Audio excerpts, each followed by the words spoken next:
And we are back, episode 219. Adir, welcome. Hello. Adir's literally just taking a drink as I'm welcoming you. Think you could have? We've done 219 episodes. Surely you're familiar with how this intro works by now. I don't really like you don't drink any alcohol really. I drink very minimal amounts, but you would be surprised how much of a drink you need to get through a 2-hour conversation with you. That's all I'm going to say. Is that I thought it was orange juice. Is that some sort of rum and orange you're drinking? Or remember the old days, like all the Today Show people would have like a cup that looked like it was coffee, but it was really like a vodka or whatever in there. So I presume you're doing a similar thing. At 8 o'clock in the morning. No, I'm certainly not doing that.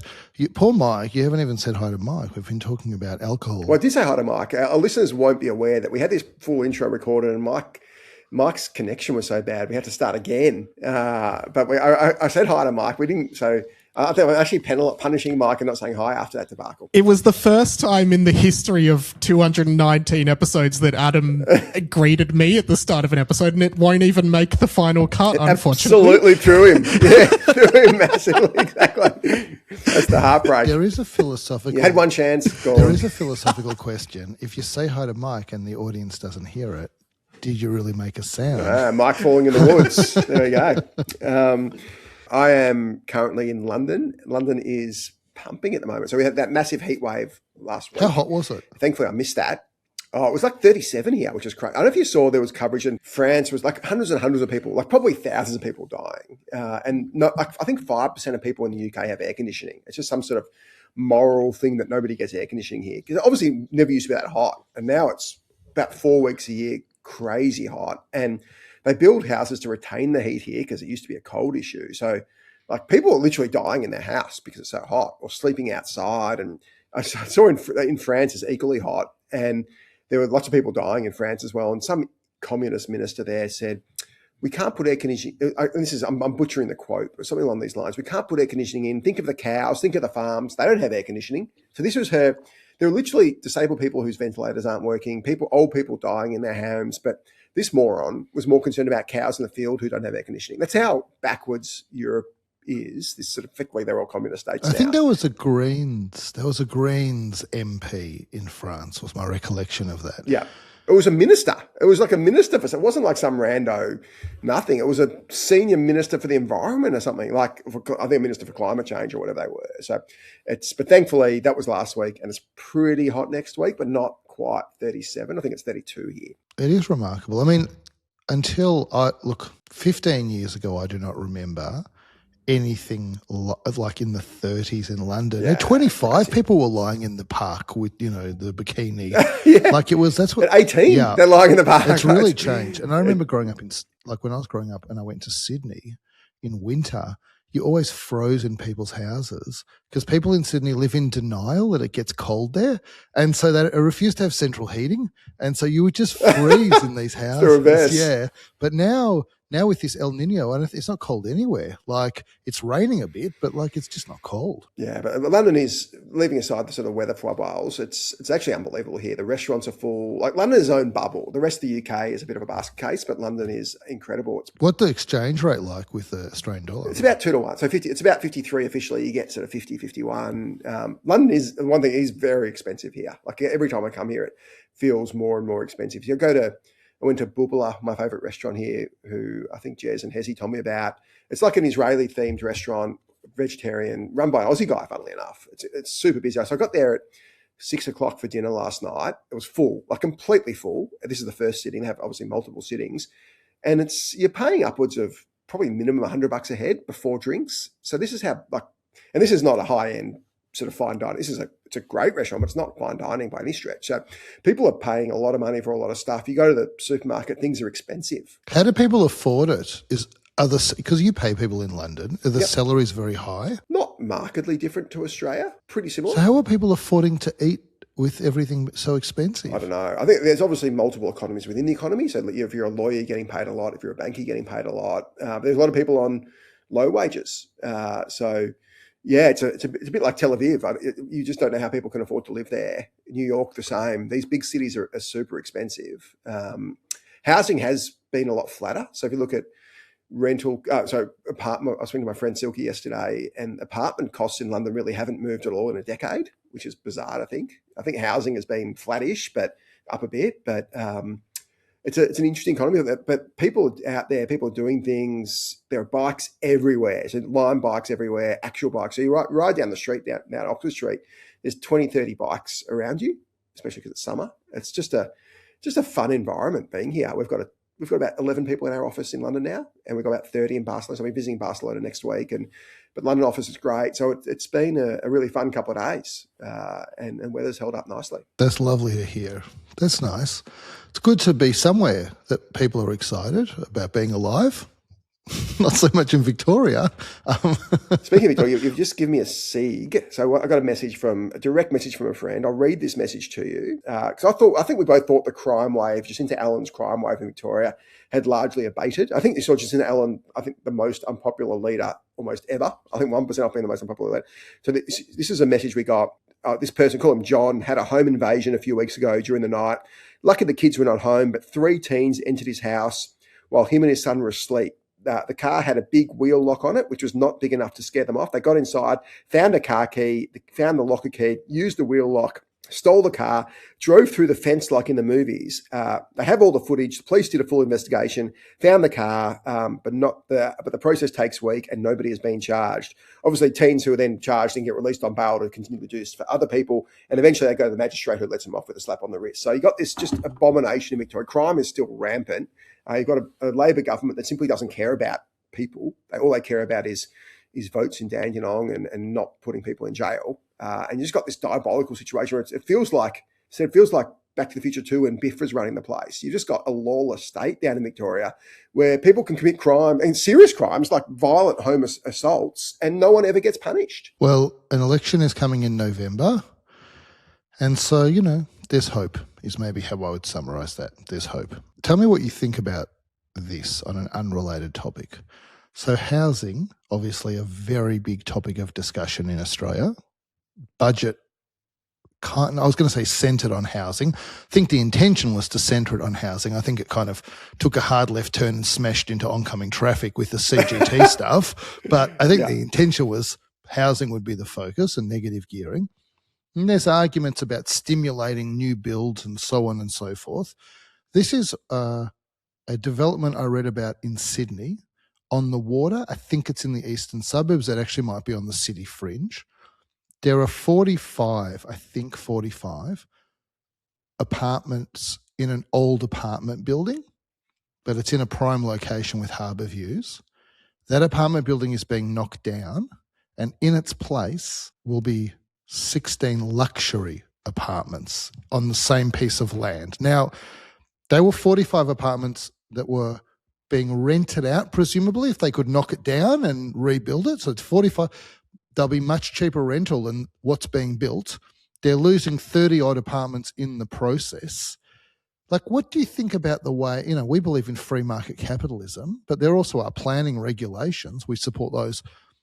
I'm just interested in your take of where this fits into the housing debate, basically. It's pretty interesting. Like, obviously, without knowing the full background of where this is and all that kind of stuff, but it sounds exactly the opposite of what the government's been trying to achieve. And presumably people buying these properties, so either it's primary residence, so you're completely tax-free. So whatever these go up to, you're not paying a cent of tax, could go up $50 million, no tax.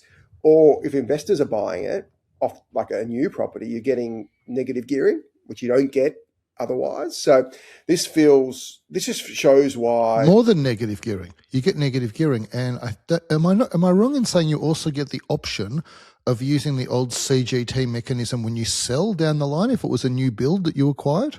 I think you can use the 50% discount to marginal rate when you sell. I'm actually not sure. You could be right. I'm not 100% sure. I mean, no one knows any of the rules, but that's what I think is happening, basically. Yeah, I'm actually not sure because it's not. I didn't look at that specific. I was more focused on the business stuff. But this just shows. So if I was writing the headline for the, I don't know, what's the raggiest rag? The Daily Telegraph, I think you're talking about in Sydney.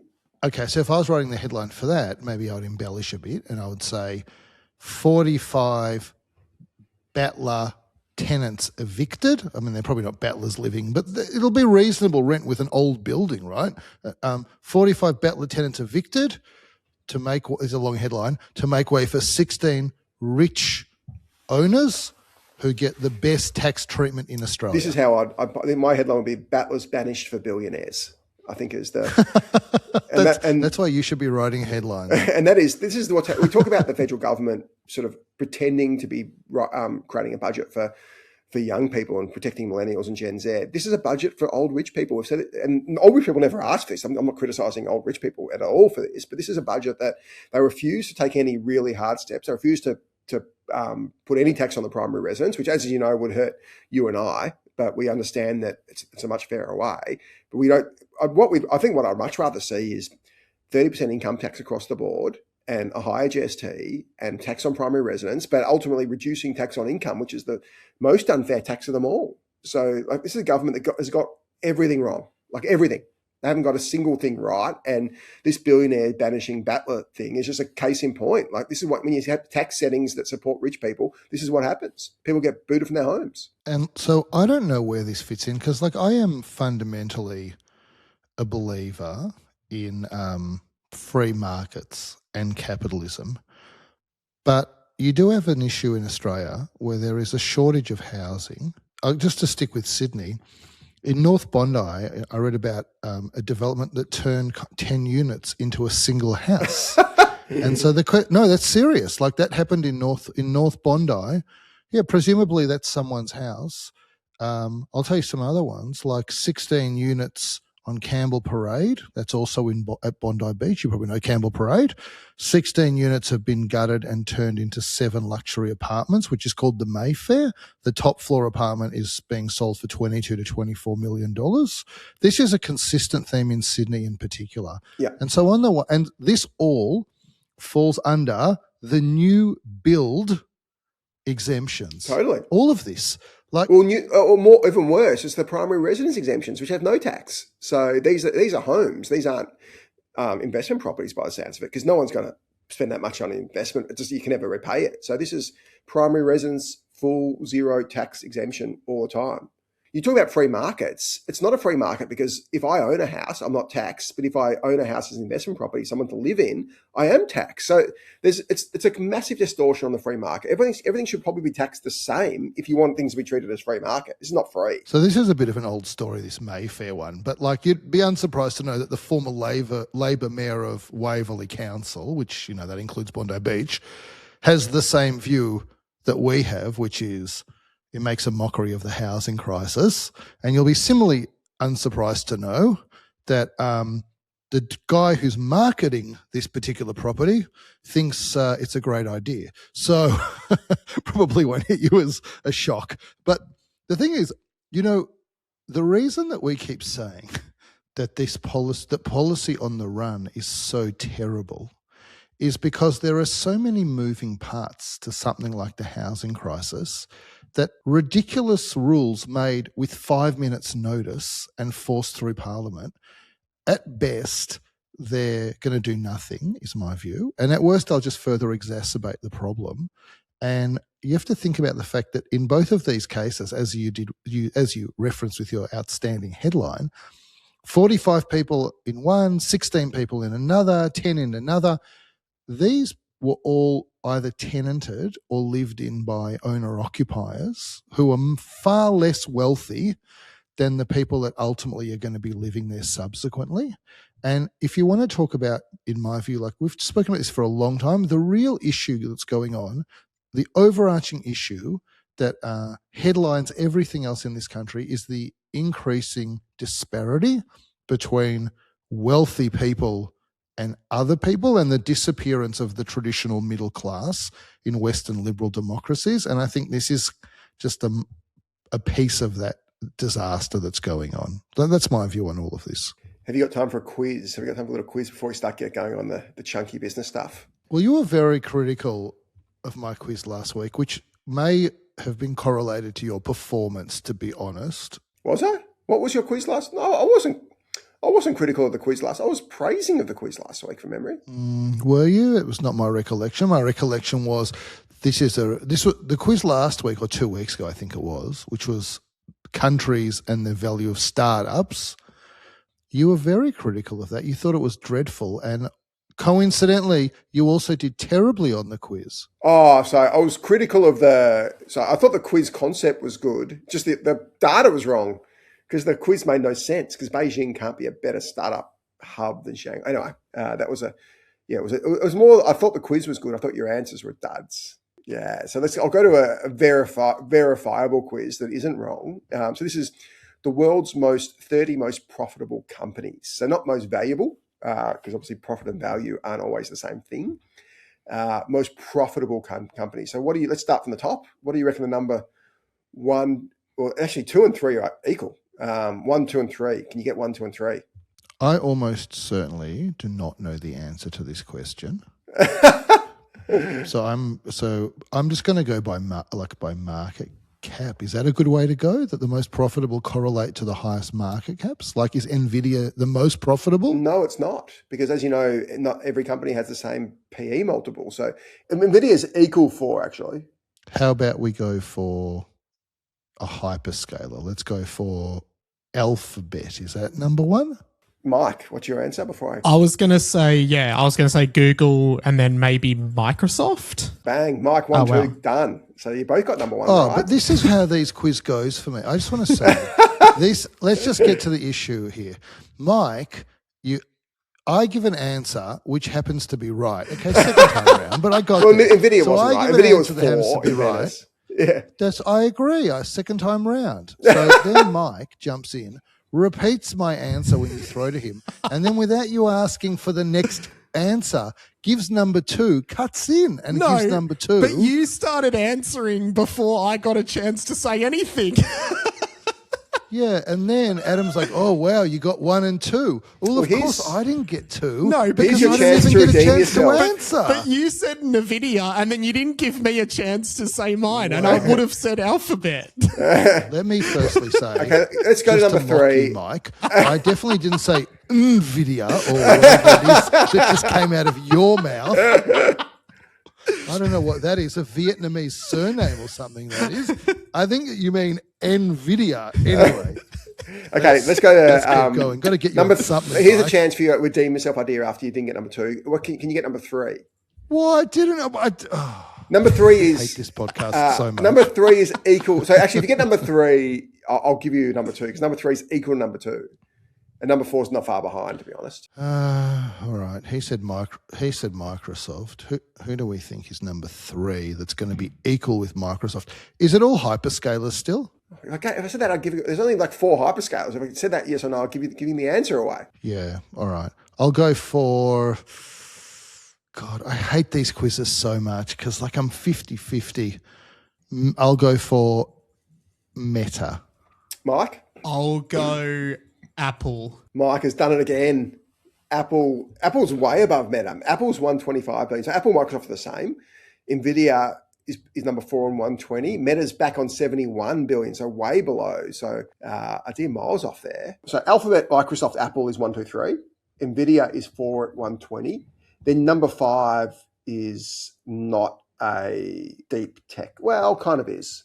Can you get number 5? You think it's not deep tech? Well, it's partially deep tech. That's interesting. Why the resources business not on here? Why is Saudi Aramco and Exxon? Sorry, I'm wrong. Saudi Aramco is number 5. There you go. Well, that's good. I mean, not Aramco. Only did I have to guess number 5, but I have to guess it with you trying to send me on the wrong track. That's pretty good. I got that one. Exxon's surprisingly weighed. This must be wrong, or there must be some sort of one-off, because Exxon, they've got here at 25 billion, which actually can't be right. So let's put an asterisk around Exxon and ignore that for now. What can you get number 6 then? I almost certainly cannot get number 6 would be my answer to that question. Why don't you ask Mike? Mike's your favourite. Why don't you ask Mike for number 6? Well, Mike's a favourite because he gets them all right. Yeah, Mike's a favourite because he gets them all right. First he waits to hear what I've got to say, then repeats it. So I'll say nothing there, Mike. You get number 6. Go on. Samsung? It can't be Korean. Incorrect. Samsung's on here. Samsung is about number maybe 9 at 58 billion.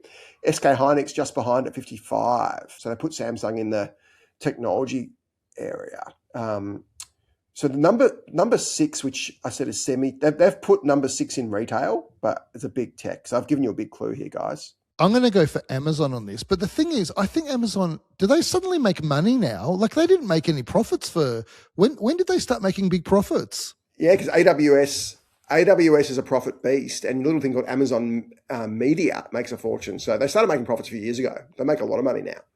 AWS is hugely profitable. I don't really pay attention to their metrics because I can never, like I feel like I would never invest in them no matter what their profitability is. Well, what's their PE now? Oh, it wouldn't be that high. Maybe in the 20s. Yeah, I don't know. I feel like maybe I need to have another look at Amazon because, they formed a narrative in my mind, which was Jeff Bezos was kind of the Elon Musk before Elon Musk in the sense that he managed to convince investors that this perpetual loss-making machine was worth a huge amount of money and would eventually make tons of money. But what you're telling me is he might have been right? It's actually, he essentially wanted to build scale, and ultimately it was AWS. So the scale came through Amazon Media. So because they had so much scale, they could profit through media. But it's really AWS, which is the profit powerhouse of that business. And then now they sell TPUs obviously invested in Anthropic. So they've got a lot of stuff on the go. They've got a PE of about 30, actually. So Microsoft's got a PE of 25. Microsoft's been I think Microsoft's down 30% this month. It's crazy how some of these hyperscalers have been, well, not crazy. Oracle and Microsoft. Oracle's just too over leveraged, and there's a non-zero chance that Oracle dies. They're so leveraged, and they're one of the most valuable businesses in the world. It's possible. I will say about Meta, Meta fell 25% in very quick succession, and then all of a sudden came out and said, by the way, we're going to sell excess inventory that we don't need in our AI data centers. By the way, they didn't say that. They leaked it out from a non-attributable source deep inside the business and said, we have no comment. I wonder why they did that. Yeah. A couple of, we'll wrap this up. So next up is Berkshire Hathaway, 72 billion.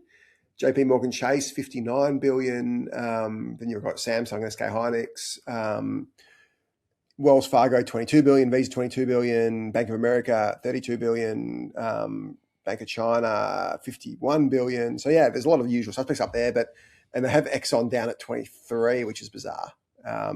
There's one healthcare business on here and one car business. Can you name the healthcare and the car? I was going to say Procter & Gamble, but that's more consumer goods than healthcare. It wouldn't make that much money either. Novo Nordisk plummeted in terms of their profitability, so I'm not sure it's going to be them. You're very close. Eli Lilly? Eli Lilly is up there. It's got 23 billion. And there's one car company on this, and it's not the most valuable car company, which is, of course, Tesla, which is nowhere near the list. Can you name the car company on the list? The most profitable in dollars car company, Toyota? Yes, Toyota. So I mocked Mike for Samsung, and I would never take a step back in mocking Mike, but I will say that it was a pretty good answer, and because it is remarkable that SK Hynix and Samsung really are both printing money as a flow-on from the AI boom. Like this AI boom, I'm going to talk to you about who's paying for this AI boom in more concrete figures that might even shock you, even though you know the direction of all of this. But it is just remarkable how much of the world's profitability right now is being driven by companies using their balance sheets to pay for AI that doesn't appear as an expense on the paying company, but does appear as income and profitability on the receiving company. It's the greatest ruse of all time. We're just shifting, there's Enron, so we're shifting expenses off balance sheet and profit on balance sheet. It's so ridiculous, and the world's turning a blind eye to this. Well, it's debatable whether, I'll give you a statistic that I think is going to blow your mind, and then we can talk about whether we think that this AI boom is actually generating any productivity for the world, for economic productivity.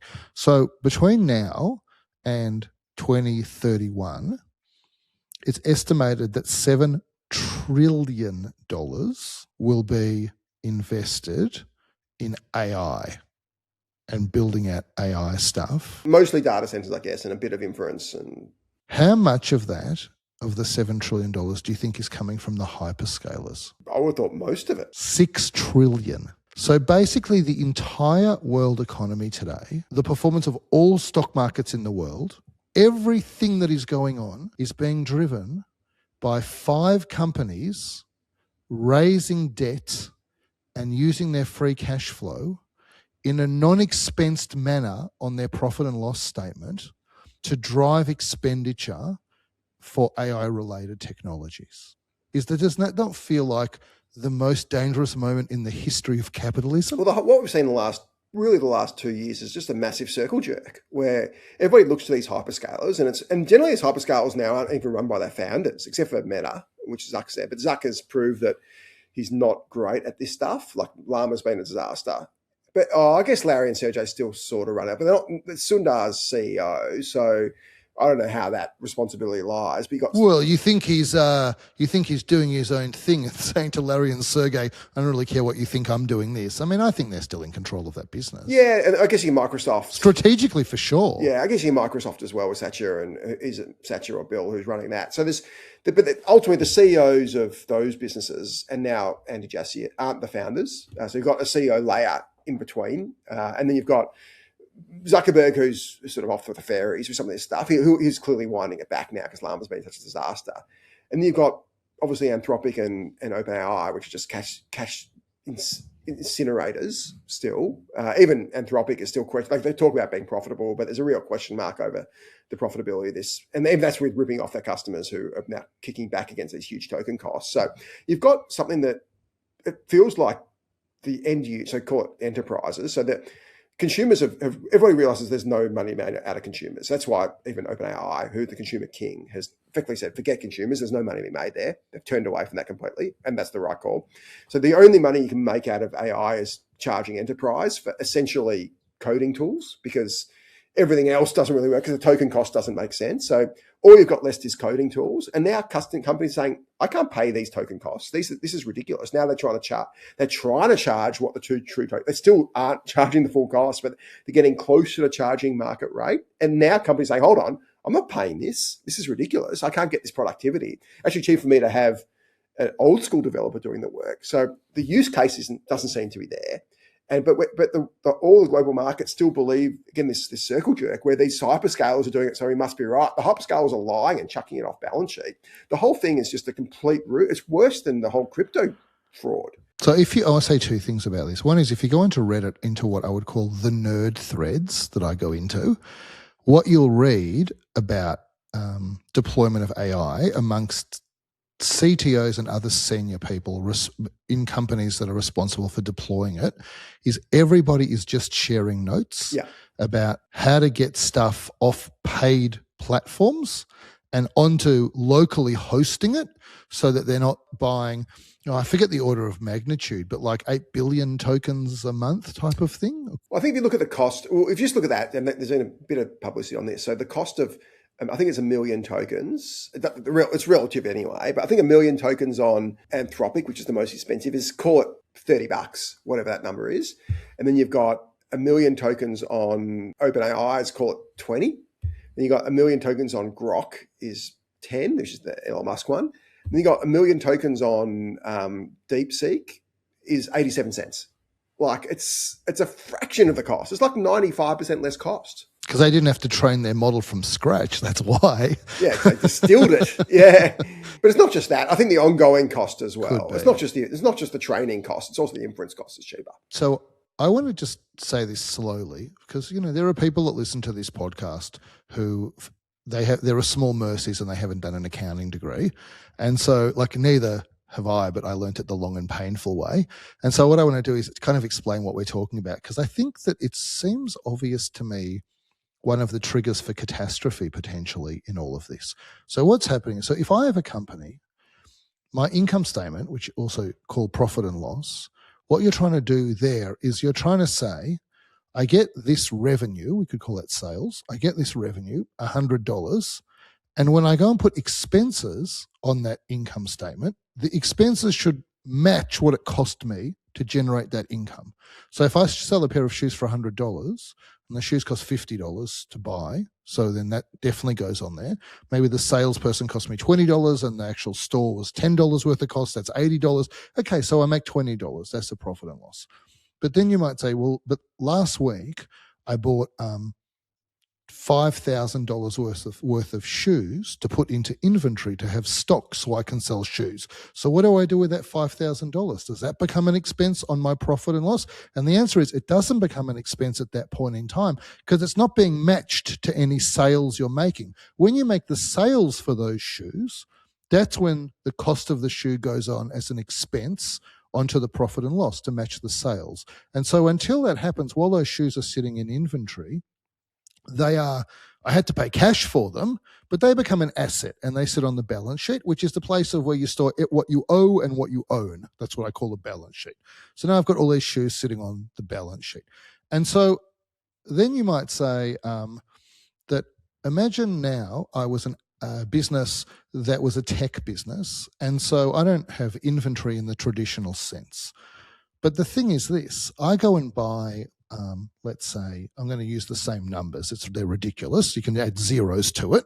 Let's say I go and I'm trading and I'm selling software and I'm getting the revenue and then I'm paying for my staff, etc. That's my expenses and I make some profit. Now I go and spend $5,000 and I go and buy AI chips for $5,000. Well, what do I do with those AI chips? Well, they're not an expense because they're not being matched to any revenue that I'm deriving now. I'm going to use those over the next 3 years to generate sales. So what about if I just let those become expenses gradually over the next 3 years? So if it was 5 years, maybe it would be $1,000 a year for the next 5 years, for example. If it's 3 years, what's that? I picked a terrible number, $1,700 approximately, let's call it $1,667 a year if it was linear over 3 years. And so that is the way this stuff becomes an expense. And that is why a company can spend $100 billion buying AI and data center equipment, but it doesn't become an expense and it doesn't affect their profitability because it sits on the balance sheet and it's an asset, and gradually it becomes an expense over time as the company generates sales from it. And that's what it means when a balance sheet versus an income statement. But here's the problem. Can I give you a slightly different analogy? It's just a slight tweak on that, which I think is possibly a better way to look at it. So let's say I'm Nike, and I used to buy my shoes from a factory in Vietnam, to use your inventory example. And instead of buying my shoes, I'm actually going to build a factory now. So instead of buying shoes from another factory where I have inventory, I'm going to build my own factory. It's going to cost a heap of money, like way more expensive than the inventory used to cost. And but this factory makes really fancy shoes, like super like incredible carbon shoes. I'm going to sell those carbon shoes for $50 each. But those carbon shoes are going to cost me $100 each in this factory. But I'm not putting the factory on my P&L. I'm putting my factory on my balance sheet and to your point, depreciating it. That's probably the better example. So they used to buy inventory. Now they're building the inventory is the difference. That's a good way of looking at it. The reason I'm going back to this original way is because I want to tell you what I think the trigger for catastrophe might be. Let's say, as a hypothetical, I buy $5,000 worth of AI chips and I pay for them, pay the cash, and I put them on my balance sheet, not on my income statement. So they're not an expense yet. But I say I think these chips are going to last for 5 years. So every year I'm going to take $1,000 of that $5,000 and make that an expense on my balance sheet. Okay, fine. And my company generates $2,000 in sales.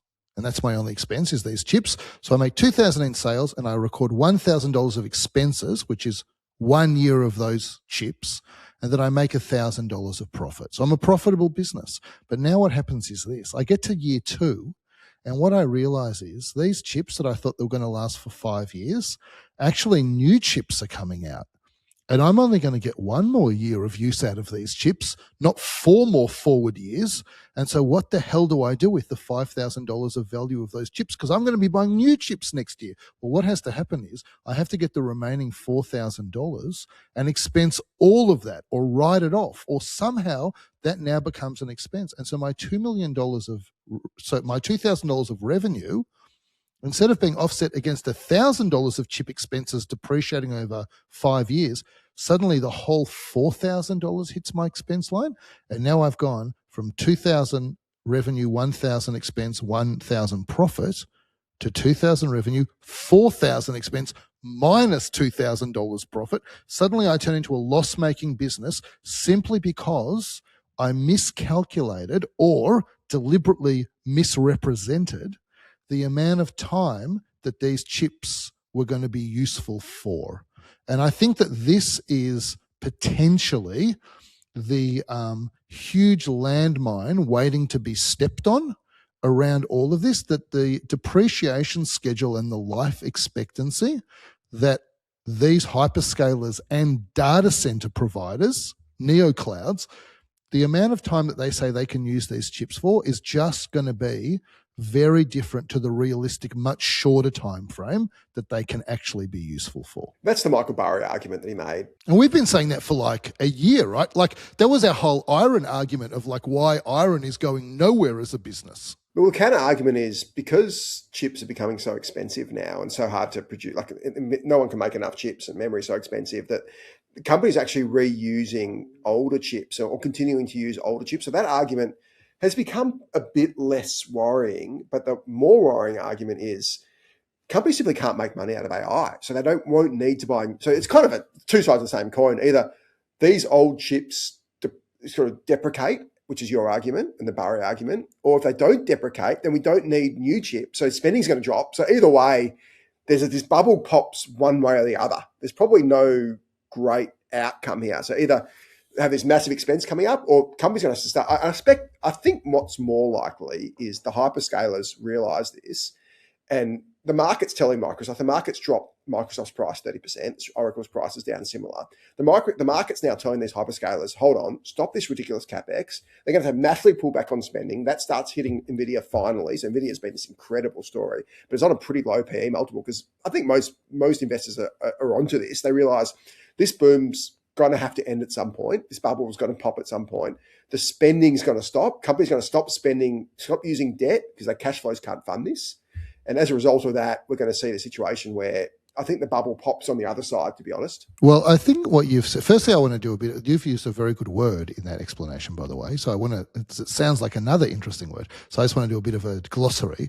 So you said deprecate. Deprecate effectively means something that has been superseded and is no longer being used. So often you talk about software being deprecated, which means support is not being provided for that software anymore. And there's another word called depreciate, which sounds very similar, but depreciate is the reduction of value of a physical asset, like a tangible asset, something you can touch over time. So they sound similar, but actually they kind of have different meanings. So you used a very good word, deprecate. And so let me say the follow through of what you said is, if what you're saying is right, and because the profit side of things, this is what I was saying at the beginning, which is there any real economic value that's been created by AI? And your argument, and mine as well, would be, no, I think there's largely been value destruction that's been created by AI. But if really on your first argument that comes to be true, that is to say, people make do with older chips for longer, that's good night Nvidia. I mean, their whole business is selling you increasingly expensive, powerful chips that you can't really afford to replace the previously very expensive chips that you couldn't afford. And the technological leap with each generation of chip has been pretty impressive. And so one way or another, either people have to keep buying chips, they have to change their depreciation schedule, and they're going to record real losses, and that's going to be bad news because they've taken a lot of debt to fund this, or they're not going to keep replacing the chips, and Nvidia is going to have big problems. And by the way, so is SK Hynix and Samsung, because you don't need to keep buying more memory for these more powerful chips. So one way or another, like, it's hard to see how that bright light you see ahead of you is not the freight train coming towards you, right? We've got to get Ed's run on the pod. Ed's probably the number one AI bear globally. And I think he's actually even way more bearish than us. But his perspective is super interesting. One of the few people who actually looks at the P&Ls and balance sheets of all these businesses, including OpenAI and Anthropic, not just the big publicly listed ones. And it's incredibly scary. As we know, everything reverts to the mean. Every bubble eventually pops. It's inconceivable this bubble won't. And this is not to say that AI doesn't have its uses. Like, clearly, it's been a huge benefit for coders. And we use it day to day a lot. And it's a great, in terms of, call it Google search, when you're not shopping, but when you're looking for information, it's amazing. It's great for lawyers. It's great for bankers. It's great for a lot of people. But being a great product, as you talk about, airlines are one of the best products, most life-changing product almost we've ever used. And airlines as a collective have made zero money in their existence. In fact, they made losses. So you can I think people have too readily confused great product with profitable product here. And so what do we mean when we talk about economic value? Because it looks like everyone's getting rich. Stock markets are going up. Feels amazing. But the thing is this, we don't know yet like how this game has been played out because we're still in the middle of the game. And so, for example, if all of this falls down, it might not be the shareholders in the companies that are the only ones that take pain. There's been a lot of money being lent to these companies to buy all this stuff. And if this all falls to pieces, those lenders are not getting paid back. We already see that with the private credit because a lot of the AI data center build out has been funded by private credit. In addition to obviously there's cash flow. So the hyperscalers have used all that cash flow and then they started tapping heaps of private credit, like the likes of Blue Owl, Blackstone. These are very big, impressive businesses.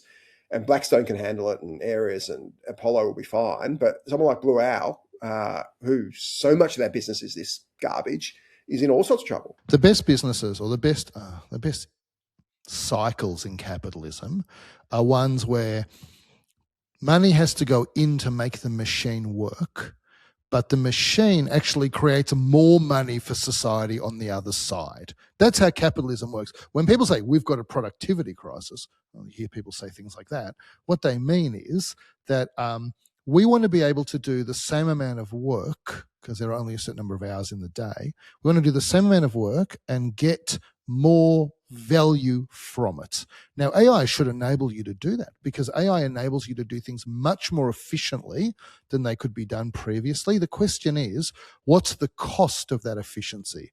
And if the cost of the efficiency exceeds the gains from the efficiency, then that is a net destroyer of productivity in an economy. And it's very hard to know today whether the wash up of all of this in this cycle is going to be a productivity gain. I do feel confident, though, that once this cycle is finished and AI becomes just part of the day-to-day life of doing the tool, AI will be the tool of business. I'm pretty sure it's going to deliver productivity increases then. I'm just not sure when that's actually going to be. Well, it's just been overinvested. That's the problem. If you look at every cycle, is because there's too much debt. Like always happens with these amazing new technology revolutions, right? Railroads, fibre cable, it's all the same. Yeah, the Nifty 50 in the 60s. Like every bubble's the same. You see that you have this great idea, and I've written an article about this recently, in the SpaceX article I wrote last week. This great idea, and AI is a great idea, and it's really good, and everybody gets benefits from it. Well, no, a lot of people get benefits from it, but then too much capital comes into a market, and you start using debt because you run out of capital, which is what's happened here, and debt eventually just gets blown up. And that happens every cycle, and people fall for it every time because it happens every 20 years, and people just forget or they're too young. And ultimately, the people who are the contrarians and naysayers get laughed at, as Warren Buffett was laughed at. No, I'm not saying we're Buffett, but Warren Buffett was laughed at in 1999 because he said this whole .com thing was a fraud, and everybody laughed at him. All the cool kids laughed at him, and of course he was right. And Berkshire, whilst Buffett doesn't technically run Berkshire anymore, Berkshire's gone heavily into cash, which is the ultimate sell signal. When Berkshire starts going into cash, like there's a thing called a Cape-Shiller index, which is effectively uses the historical last 10-year inflation-adjusted PE multiples to give you a PE multiple of the market, basically, and it's got this near perfect record of predicting bubbles and predicting crashes. And the highest it ever was 1999, and then the second highest ever was, I think maybe 2021. That mini bubble. And I think it was pretty high in 2006. And the second highest it's actually ever been is right now. So you've got only 1999 was more overpriced. So either we've got AI really is game changing and we're all wrong, even though all these companies are losing money and they're hiding it off balance sheet, or what's going to happen is what happened every time. And there's too much debt, it's pushed up asset prices too much, and there's a massive overcorrection. But people now increasingly talk about the fact that it's a bubble. But the thing is that you can make a ton of money at the end of a cycle, a bubble cycle. And so I think this is the ultimate greed versus fear moment for markets. That you might get caught any day, or it might be 2 years out and you'll miss 2 years of incredible gains. You've got businesses like SanDisk that have gone up 17x or something in the last year, and 17 times your money. So you go and put in $10,000 and then a year later you got $170,000. No one wants to miss that. So I want to say this one thing before we start talking about individual companies. I suspect that's where you're going to take us, is since we're talking about capitalism, I had this thought. I want to share it with you. In all these discussion about the CGT and all of the different angles, it seems to me that it's kind of turned into this fight about fairness between people who have investments and therefore pay capital gains tax and people that don't have investments.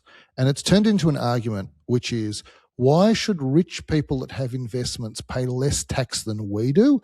Everybody should pay the same tax on the money that they earn. That's what it's turned into. And it's turned into a game of value judgments, i.e., why are they special that they get to pay a lower tax rate? We're also special, or we're no less special. It's unfair. They're not better than me.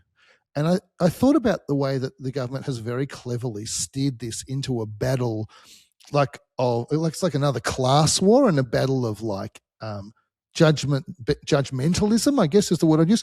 And so I wanted to say this, and tell me if you agree with this.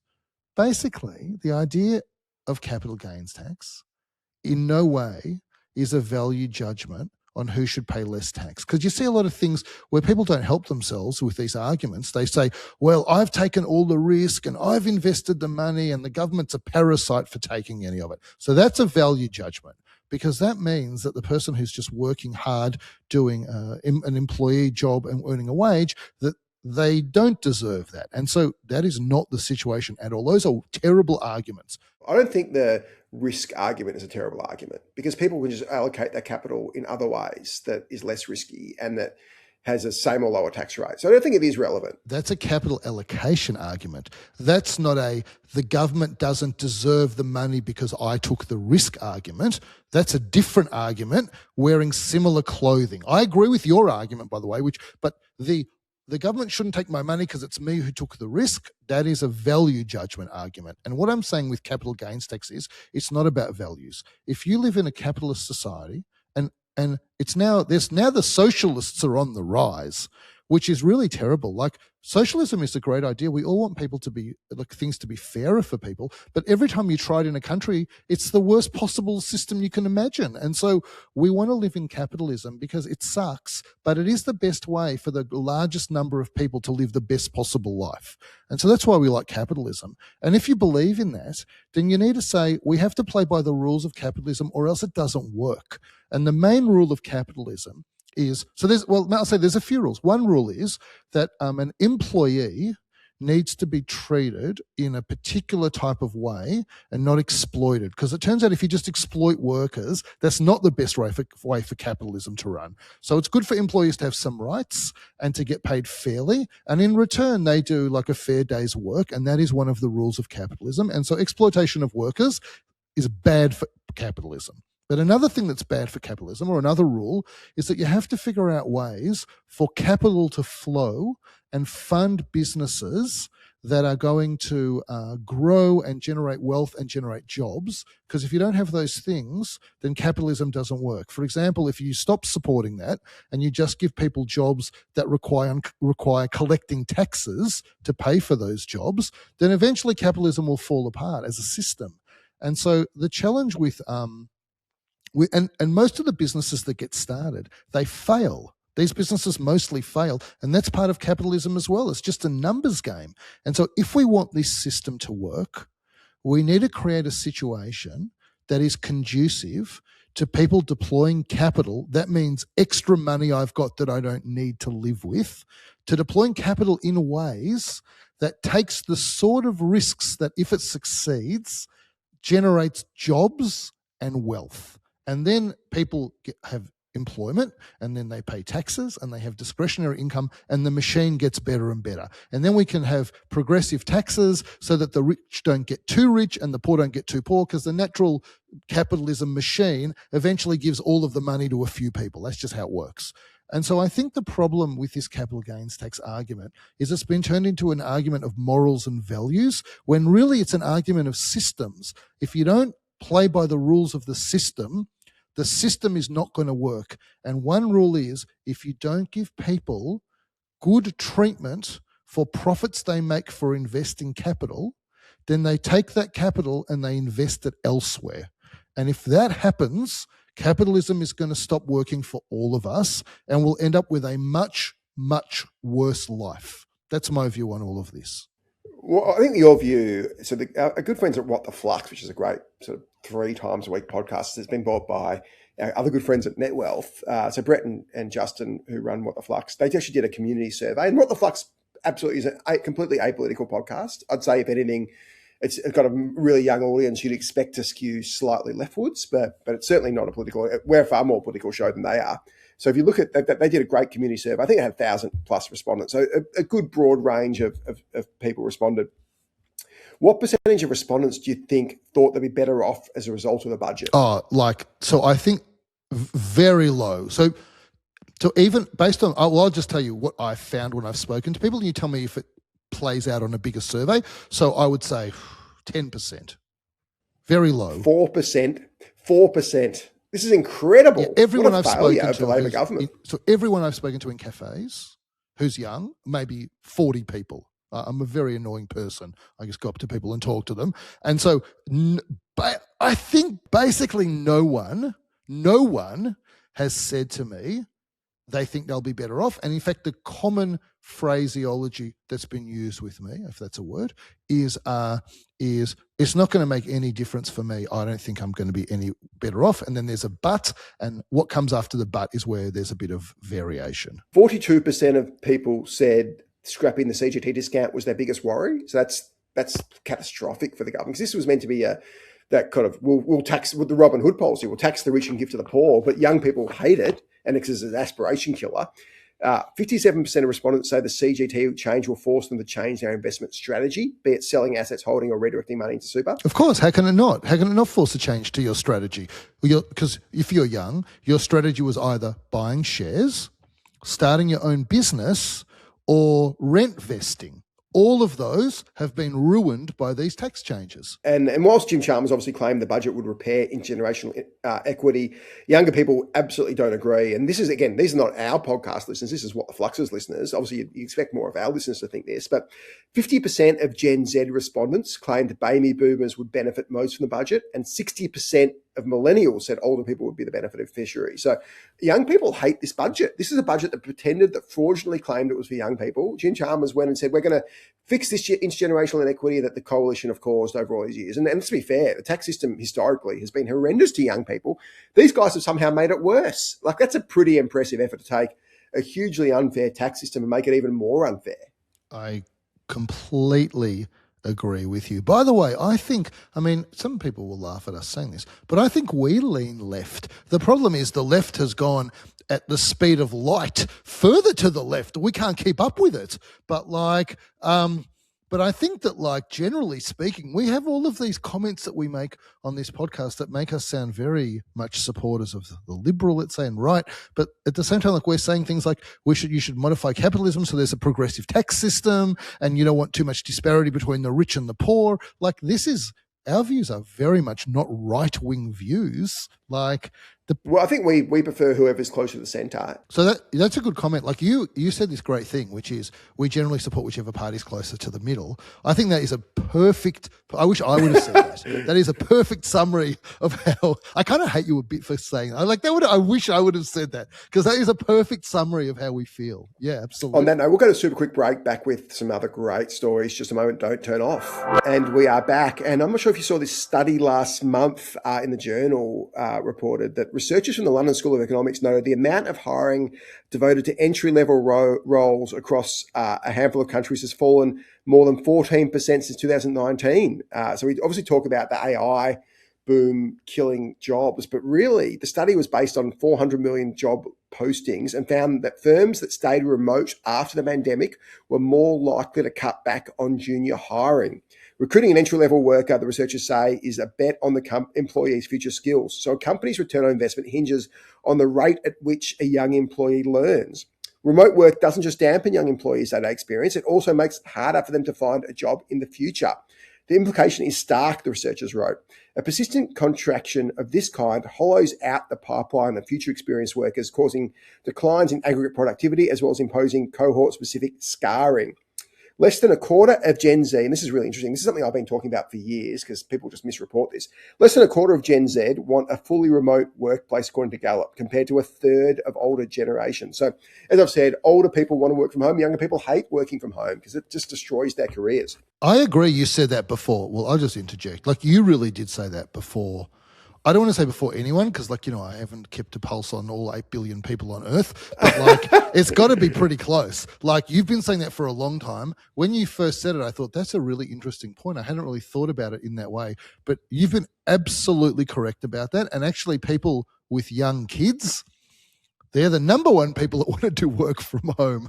So absolutely, entry-level people want to be out in a social environment at work and they want to be learning. You were right from the start about that. As you know, we love being contrarian, and I was obviously super contrarian on the back of the office because nobody wanted that. But it was like 80-90% of people of the laptop class wanted to be working from home. And now it's really flipped. I think so now we're the reverse contrarians. We're now the mainstream. And it's the people who want to bludge from home who are the contrarians justify. It's like the mask. Remember in COVID when you had to wear, obviously I never wore a mask, but people had to wear these ridiculous, ineffective masks. And I remember thinking, we've got to go back to the days where people wearing masks are freaks. And now anybody you see with a mask, a very small number have legitimate reasons who are like really sick, but cancer patients. But unless you've got a really serious illness, it's just freaks who wear masks. So that's now everything reverts to the mean, and this is reverted to the mean as well. But by the way, those masks are permeable relatively quickly. Of course they are. Every mask people wore in COVID was a complete waste of time. It was absolute theatre and fraud by a bunch of fraudulent politicians. But the rest of my sentence was, but it doesn't mean it's a total waste of time because it is still, just because something doesn't work 100% doesn't mean it works 0%. I don't want to get into that argument with you, but... Well, just on the surgeon issue, surgeons know how to apply masks, which is the main problem with everybody else because that's part of their job. And secondly, it's to stop you dropping droplets on an open wound, which is very different to an airborne virus, which is why the whole COVID mask thing was a fraud. Everybody who knows anything about science knows it was a fraud, and there was politician theatre to cover up their disastrous decisions in the first place. But this is a great anecdote from the Journal. There's a guy called Matthew Manning who's already on his third remote job in 3 years after graduating in 2023. He never shadowed another employee. Manning, like others, enjoys the flexibility of remote work, but realises he hasn't been in a job long enough to go through a promotion cycle. He was laid off from both his previous roles. I never really got to know my co-workers, he said. I think it's easy to let someone go if you haven't had a physical relationship with them. Well, that's absolutely true. That's absolutely true. It was just so obvious this work from home thing was going to be a disaster. And it just, in every respect, it has been. But why do you say that people that want to work from home now are the pariahs? Because the thing is this, I'm not sure you're right about that. As you know, in the state of Victoria, has it passed the legislation that says you've got a right to work from home 3 days a week, 2 days? Great question. Well, they control both houses of parliament, so I presume it has. Well, you've got all these public servants that now can work from home. You've got anyone who sits behind a desk, really, can work from home. That just shows you who Labor's constituents are, because like teachers cannot work from home and baristas. But so why do you think that people that want to work from home are now society's pariahs? I'm not sure you're right about that. I'm talking to people who are productive, like productive members of society, as in people who work for companies that are doing well, people who want to progress their careers. I think in their mind, people work from home are pariahs. I think certainly in the public service, who taxpayers paying for it, who cares? Like, of course, but these people have no real ambition, motivation. They're happy to get their $100,000, $200,000 out of squeeze the taxpayer dry, bankrupt our country. But they're not the people I'm really concerned about. They're not creating any value for society. They're a tax on society, a literal tax on society. So when I look at all of the countries in which I've got operations in one business or another, and all of the cities, tell me if you agree with this, because you've got operations in a few locations as well. Melbourne is the standout city for difficulty getting people to work from the office. Is that your experience as well or not? Well, we're pretty strict on it. Yeah, but that said, Sydney, we're very tech heavy in Sydney, but we do lunch stuff and some other stuff to get people in and to make sure they have a great experience. So you don't have Melbourne has vibe in London, right? Like London is not this vibe of work from home, is it? No, London is fair. Well, the challenge with London is transport costs. Like we got a guy who lives a couple of hours. It costs him $300 to get to the office. So you can't make someone pay $300 to come to the office every day. But even if you live in a home county, which is, let's say, where my in-laws are in Hertfordshire, that's a half an hour train ride. That's $60 a day. Like 5 days a week at $60 a day is pretty hard. So That's we got a guy who lives 5 minutes away. Oh, that's very different. So it is a little bit different in London, but the culture generally, Tuesdays, Wednesdays, Thursdays, London is virtually full, and Mondays, Fridays is much emptier. So you definitely do notice that difference. So they've kind of got that 3-2 cadence. But really, I don't know if you saw this article in Rampage. So Joe's been on a recruiting rampage and has got Amelia Maguire out of the Fin, who was a really good writer. So it's a huge coup for Rampart. And Amelia, in her first article for Rampart, wrote that this is a great scoop, that Canva has started. Canva's it's part of the whole Atlassian universe, because obviously Mike and Scott were big early investors in Canva. Blackbird obviously were. So you'd say they're highly influenced by Mike and Scott, and certainly Cliff credits Mike and Scott with a lot of great help building Canva. So it was a great story. But Mike and Scott are the godfathers of work from home. When I was on 60 Minutes saying people work in the office, Scott was saying they should be working from home. So they are the opposite of us. And Canva, who's part of that ecosystem, is now saying that they are preferencing Sydney-based applicants who are working from the office. So they have done a 180. They are now work from office. This is the Atlassian universe. This is the kings of work from home, and now saying, hold on, this isn't working for us. And Canva's probably a bit more cutthroat than Atlassian. Canva's just a bit more sort of efficient business. And this is massive, the Canva saying this. Yeah, I agree with you. I agree. And Canva, and the people at Canva are spewing about it. You can see all the Canva nauts. I think they call them remoties. They're going nuts. Clearly, Canva's, and we know Cliff and Mel and Canva are super impressive founders and entrepreneurs. They sniff the breeze, and they clearly realise that the balance of power has shifted away from employees into businesses, and they're far more productive, and not just from a pure output sense, but just from a workplace sense. People are more productive in the office. And I don't think we've got some really productive work from home people who, for real reasons, can't come into the office. But when I mean productive in the sense of how do you teach other employees, how do you teach younger team members, how do you get great collaboration, that doesn't happen from home. Also, we can say for businesses, like in particular, businesses like Canva and Atlassian, what they have in common is that it's not summer or spring for them anymore. Like they're going through a bit of an autumn at the moment. And like in autumn, you got to take some precautions, batten down the hatches, get ready for winter if it's coming. Maybe winter won't come for them. I hope it doesn't. But like definitely it's not golden, beautiful summertime for them anymore. Like I think they got to get more serious than they are. Winter's clearly come for Atlassian. The share price is down like 80%. Like Canva, who knows, not listed.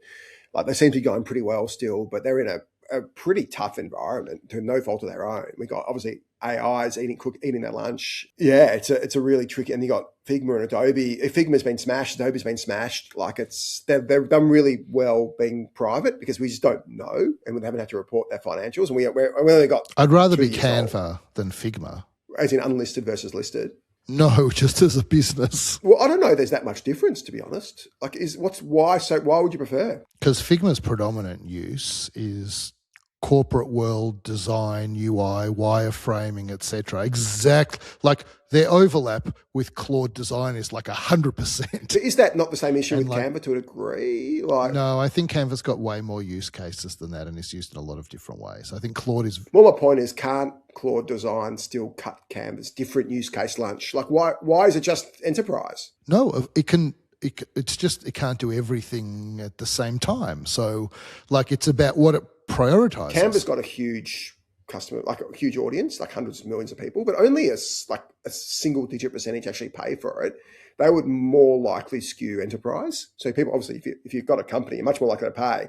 And they're the people who I think are more disruptible. So I think their user base is fine. So all the long tail of free users, fine. They'll keep using Canva for free. They'll use the AI tools, whatever.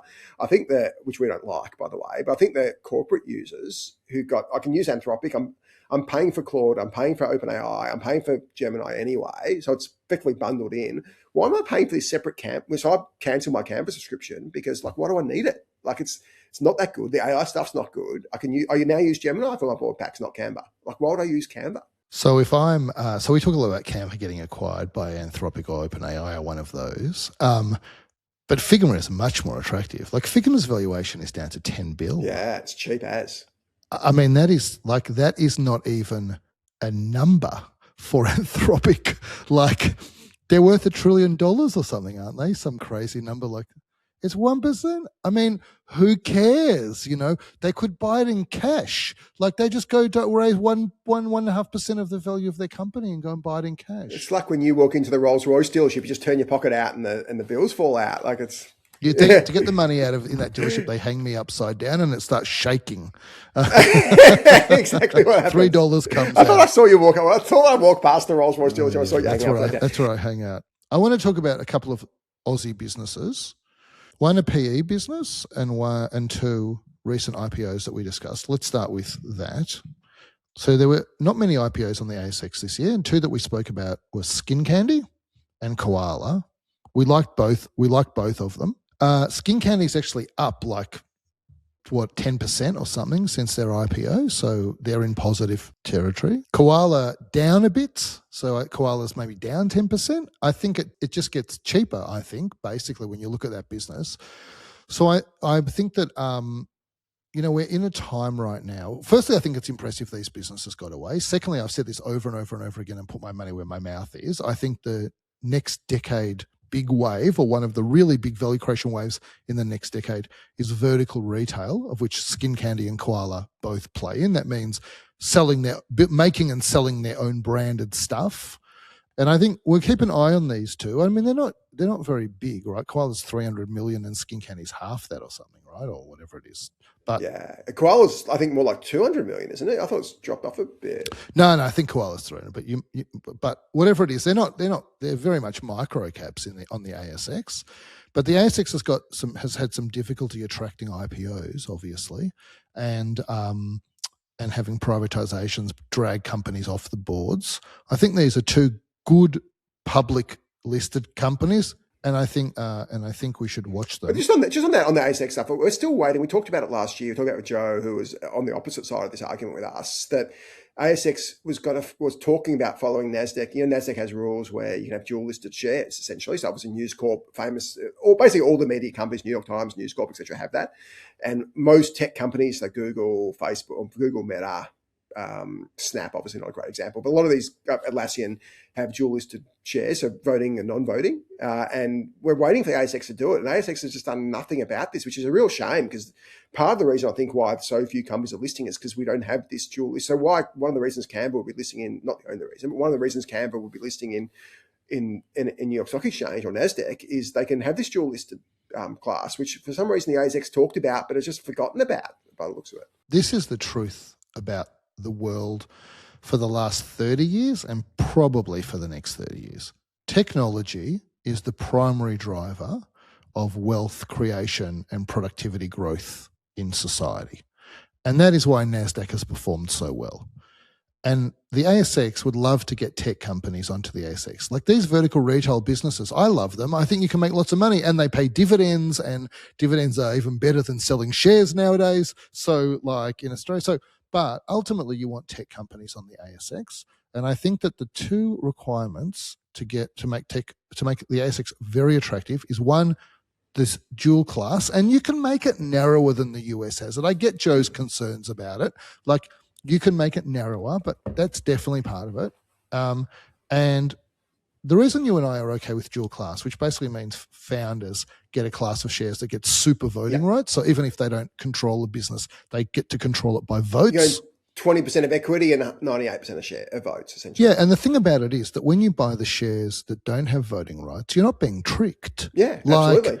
You're paying for non-voting shares. That's what you're buying. Like you're buying into that. You're basically betting. Well, our point is it's far more honest. If you bought shares in WiseTech, for example, you're effectively buying in a company where you have no say, which is what controls that business with a really low stake, but you're being tricked into it versus at least now you go, well, I'm buying a non-voted share. I'm getting a discount because generally non-voted shares trade at a discount to voting shares. I get the same economic interest, get the same dividends. I just don't get the same voting rights. It's a much fairer way, a much less opaque way to do it. So it's just a better response, a better result for everyone. People who, if you want to be like an L1, invest in founders, and the L1 have smashed everyone else in the market because they back founders in like you, and they do, and like your co-founders the actual founders at Catapult, they get great returns because they choose that investing policy method. You don't have to do that. You can not invest in founders and invest in management run businesses, and they have a great result as well. But at least you know going in what you're going to get. So one of the problems with these class of shares is Australia has this system that's been created for the protest vote. And that system is voting on the remuneration report. And this is a non-binding vote on what the company pays its staff, especially executives. But if 25% of votes are against the remuneration report, you get a strike. And if you get 2 strikes in a row, the whole board gets spilt and you have to re-elect all of the board members. And so that's like the protest vote. If you're very aggrieved with a company and you have no way to take it out on them, which maybe selling shares would be one way, but you got no way to take it out on them, then you can protest vote them on the remuneration report. Mind you, I think it's happened twice in the history of Australia, of the ASX, and both times all the directors were re-elected straight back onto the board because they got the numbers right. If you had super voting shares, then you couldn't have that venting mechanism on the remuneration report. You could still have the venting you could still have a remuneration report vote. You just can't obviously spill the board because you wouldn't have board votes because the super voting shares just re-elect the board essentially. So you could actually say you can still have this rem vote, still symbolic rem vote. And I think they actually should have that still. But obviously you can't spill the board because you don't have the power to. So one thing about the ASX, and I'll say the other thing that you need for tech companies is you have to create a system where founders can sell down every day or periodically if they want to, without having to do disclosure notices. And at the moment, like founders have got many problems. One is if they sell shares, they have to file a notice. That notice is sent as a negative signal while you're selling shares in your own company. And also if they know information that's going on inside the business, they can't sell any shares. Whereas in the US, you can say over the next 5 years, I'm going to sell 100 shares a day, no matter what happens. And you can do that and you won't get hit for insider trading. The issue in the ASX that's unique that, I don't want to say it's unique because this might be similar in Canada. I actually don't know, but there are big Canadian pension funds. But in Australia, you've got a situation where there's all this superannuation money sitting in these enormous funds, industry funds, also some non-industry funds, and they are heavily invested in the ASX. And they want some power and control, frankly. And so, you go and talk to them before an annual general meeting about how they're going to vote and why, and there are proxy advisors. And I've got no issue with that setup, just to be crystal clear. But it does create certain dynamics in the market, and it does mean that the ASX is more open to facilitating those large funds feeling like they're comfortable around governance and have a say, etc.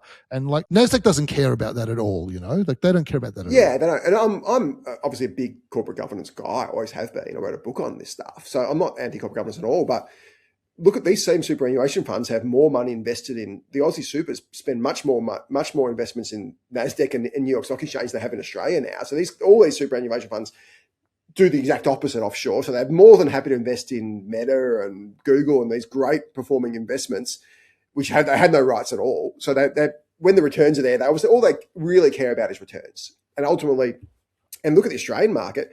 We talked about it last week or 2 weeks ago. The Australian market's delivered like 1.5% annually since 2006. It's been a disastrous market. So clearly this governance stuff, which I'm generally a fan of, hasn't helped investors at all because the returns have been shocking where these alleged bad governance businesses, the Googles, the Metas, have done incredibly well for that. So what we've clearly shown is founders who have significant skin in the game are much more aligned in a governance sense than these managers who have no skin in the game. So it's fake governance. It's not real governance here. It's this fraud governance where we're pretending to give you a vote. We're pretending to give you a vote in WiseTech, but WiseTech's down 80% since we said it was overvalued because it's controlled by somebody with this fake governance layer, which isn't real at all.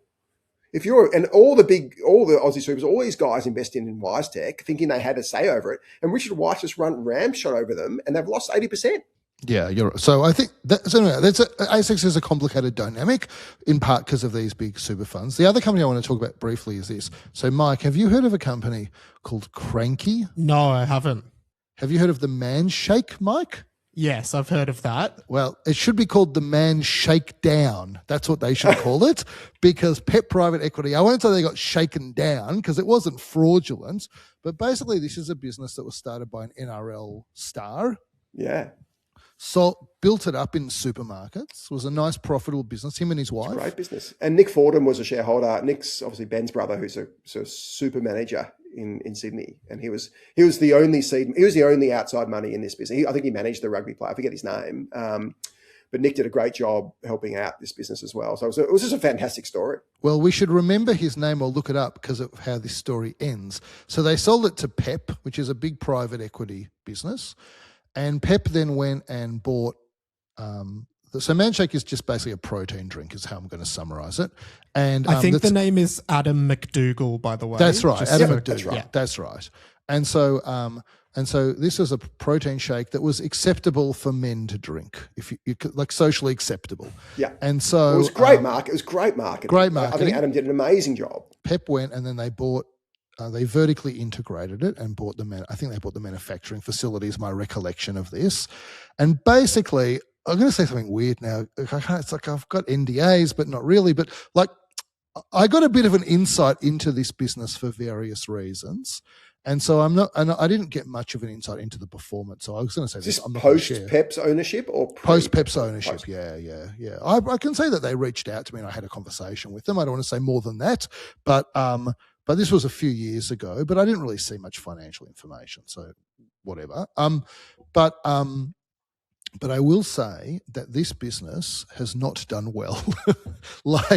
And there's all sorts of reasons for it. So there's one reason they say, which I don't agree is the big reason. It'll be interesting. You don't think GLP-1s is the big reason? I don't think that is the primary reason. I think that is an exacerbating problem that everyone's on GLP-1s. And so, so the argument that they put into the media is all these people on GLP-1s for weight loss is negatively affecting the demand for these protein shakes. And my flip side would be GLP-1s are notorious for muscle loss, and actually the demand for whey protein has gone completely through the roof and is like more than 100% up in price in the last year. It's a great point. Yeah. So I don't buy that. I think it's your comment from before. The founder stopped running the business. He sold out sufficiently to take enough money off the table, and ultimately they needed him to run the business. And so there's good news on that front for him, not very good news for Pep, which is he's the new owner of his old business. Oh, he bought it back. Because Pep sold it back to him.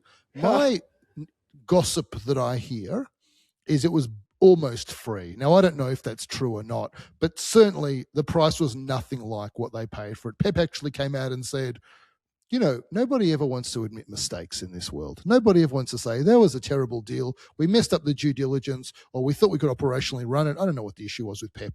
What they say is, irrespective of that outcome, we'll still generate Pep-like returns from this fund because of our other wins, which might be true. But it's the closest you ever will hear a private equity business in saying we messed up. So clearly Pep's been a very successful investor. Obviously, and to assume that like every investor, be it private, like Warren Buffett makes mistakes. Like the best investors, James Simon's Renaissance Fund, they're more of a quant trading fund, but they're actually the highest. They have a much higher return than Buffett. They got 50.2% right. So the notion that Pep or any private equity firm is getting 100% right is just ridiculous, because if they get 100% right, they're actually not taking enough risk. So I'm not critical of Pep generally, but I think in this case, this is a great example of and we obviously think about this a lot in our business because we're still obviously founder-led, but some businesses can transition from founder to manager and Apple was a classic example, like a 10x under Tim Cook. You can argue he didn't do a single great product in that time, but the value for shareholders was massive that Tim Cook created versus Steve Jobs, the enigmatic founder.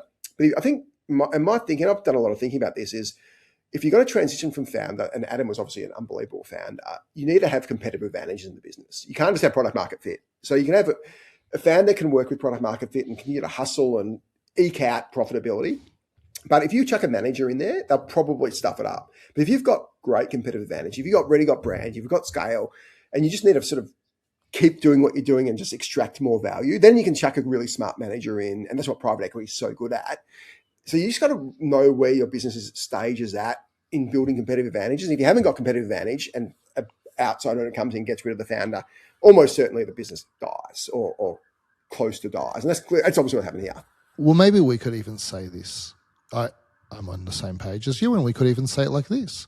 When you think about the powers that this business has, it has one, brand. That's what it's got. That was a great power. The problem is the brand was inextricably linked to the founder. And once that founder goes, the brand goes. You can't maintain that without him. And so good night, turn off the lights on your way out. So I think that, like GLP-1, I get it, and demand and lots of competition. There were legitimate issues that this business faced. But I think that there is always a danger in buying a business whose brand is so inextricably connected to the founder, especially when it has no other powers and no real potential for other powers. And the founder probably had, I wouldn't call it process power, but clearly a degree of operational grit and excellence that you lose the founder out of that in businesses that don't have the powers yet. And it's really catastrophic. Like you just can't take founders out of some businesses too early. And you see that, and I've seen it so many times. Sometimes you actually have to take a founder out, by the way. Sometimes a founder jumps the shark and you've got to remove them because they're not adding value. So you see both sides. But ultimately, there's a lot of businesses where you take a founder out and it's catastrophic. And this is an absolute case in point. And to Pep's credit, when we talk about powers, we're talking about the 7 powers, Hamilton Helmer's book. And so to Pep's credit, they did try to get other powers. Like they did try to get a scale advantage by buying the production facility so they could reduce the marginal cost of manufacturing this stuff. These are very intelligent people. My issue with Pep is not performances. I've got more issues on the personal level with some of them. But on a performance level, I think they've got a long history of strong and astute performance. Absolutely. One of the best ever in Australia. Yeah. Can I talk about one of my favourite topics? I want to get to it last week. We ran out of time, so I'm going to make time this week, which is the unfolding train wreck at the once mighty corporate travel management continues, with the company forced into yet another almighty humiliation a couple of weeks ago. After promising investors, and Adir was well and truly on this bandwagon, that it would refile its financial statements before 30 June, now past 30 June, countless times, the disgraced corporate travel business shocked long-suffering shareholders, announcing that it now hopes to lodge financial statements in August. This is more than a year late, after everyone from my co-host aside said they'll be back trading by 1 July. Was that what I said? They'll be back trading by 1 July? I thought I just said they'll be back trading. Well, there was an end point. Obviously, you can't have unlimited I don't time. think we were... Listen, in fairness, I did not think we needed an end point because it was not going to go past the 1st of July. But I'm not sure. I think I might have you on a technicality on this one because we didn't put in an end point because it didn't feel necessary. I will say this.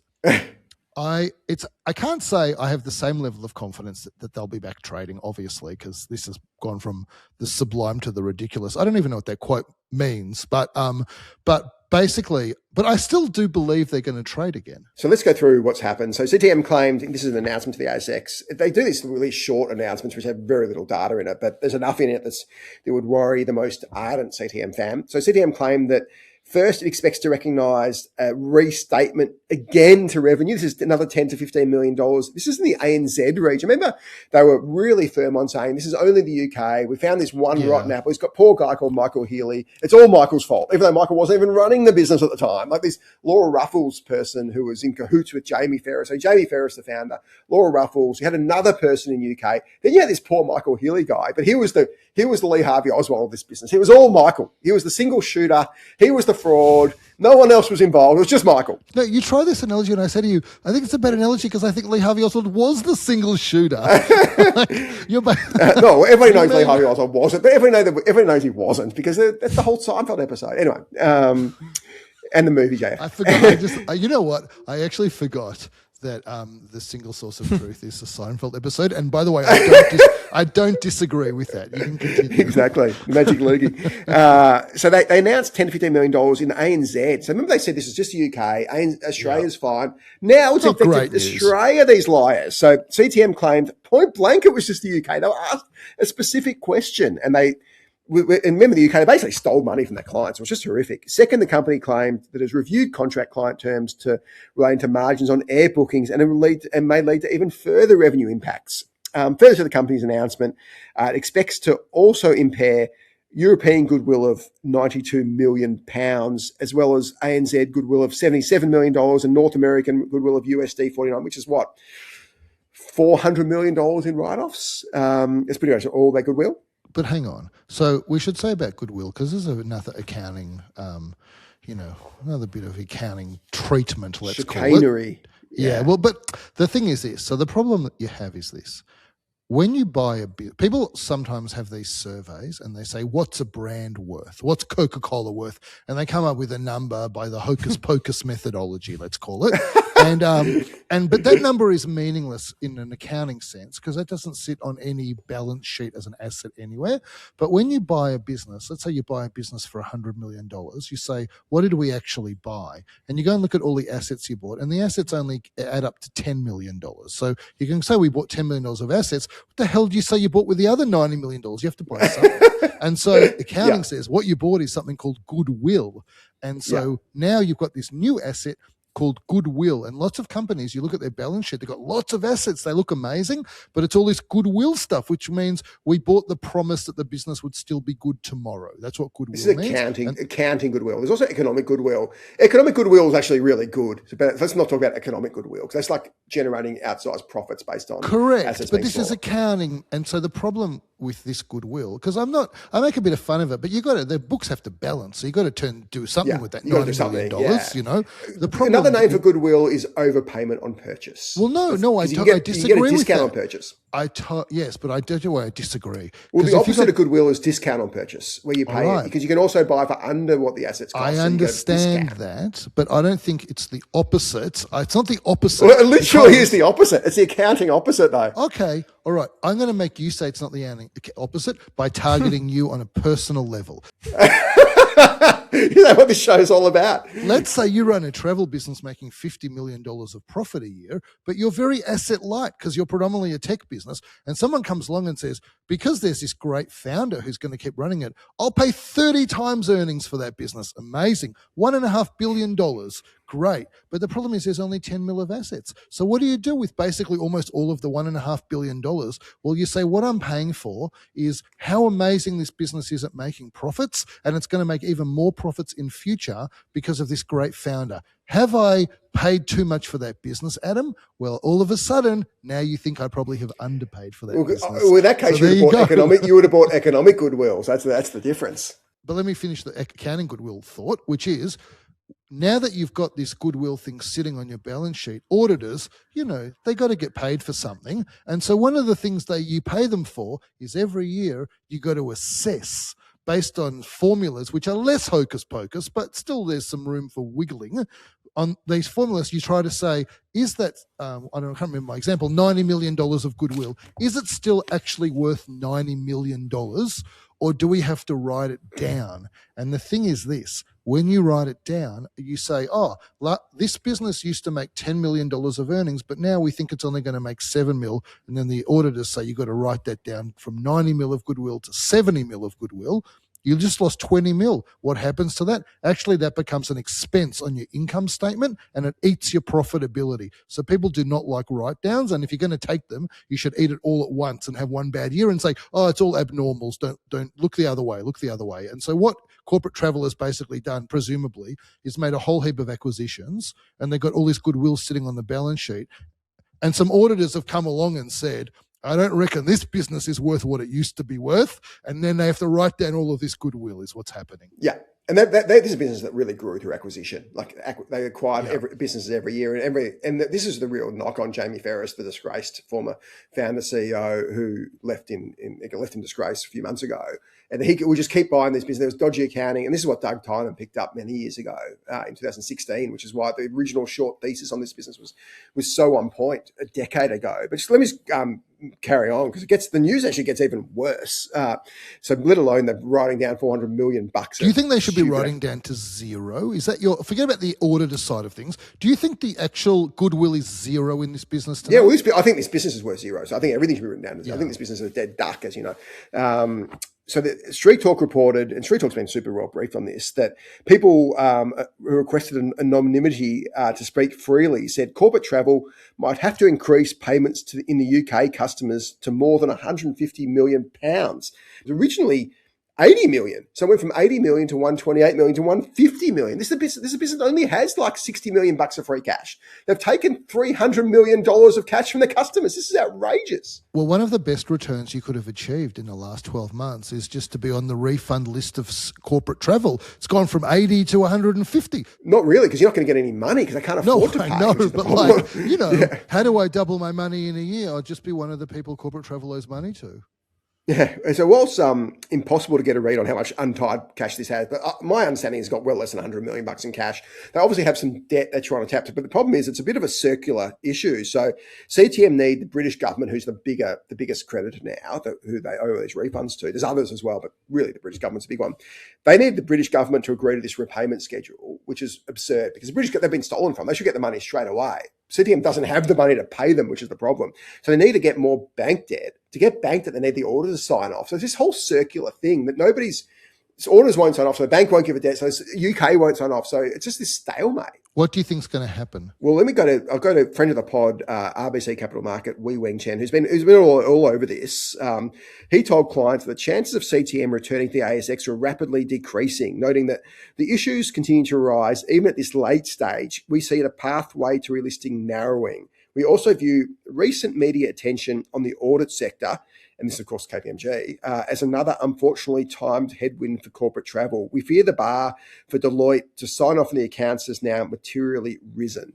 So it seems, I've been saying this all along, this was our bet, our famous lunch bet number 2, after I obviously won lunch bet number 1, the Richard Goyder bet, was that they would never come back on the boards. And it's looking increasingly unlikely that these frauds are going to come back on the board. They owe $300 million that we know about to clients. I mean, ripped off blind by these guys.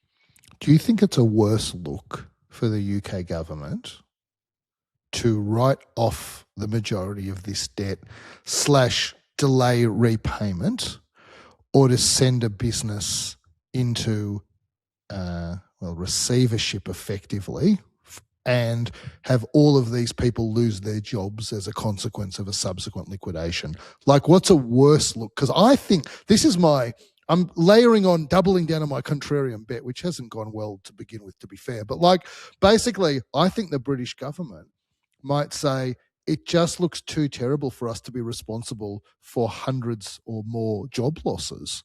I think they're going to find a way not to do that, and they're probably going to write this off and try and keep Britain's got so many problems politically right now. This is like on page 470 of the political news, you know. So that's why I still have some confidence. Politically, it's difficult. Remember, this was a Conservative government deal with CTM. So the Labor government, I think, would love to rub that Conservative government nose in it, to be honest. So this was the Bibi barge. This was that horrific barge they put asylum seekers on.